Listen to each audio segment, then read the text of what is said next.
এই পুটেদা খেলতে যাবি না? সবাই তোর জন্য ওয়েট করছে। যাবো দাঁড়া, ভাতটা খেয়ে নি। তুই আয় এখানে বস। এই পুটেদা তুই এত ভাত খাচ্ছিস? আরে না মা বেশি দিয়ে ফেলেছে। ও মা, ভাত তুলে নাও তো, এত ভাত খাবো না। যা খাবি না পাতে রেখে দে।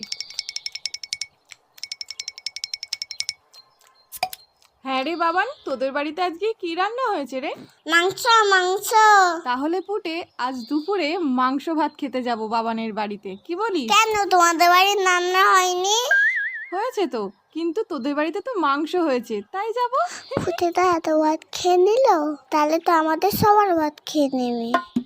হ্যাঁ মা, যাবো যাবো না না, আমি তো মিথ্যে কথা বলেছি। বাবা তো পচা কাতলা মাছ এনেছে বাজার থেকে। আমি এখন যাই, সবাই আমাকে খুঁজ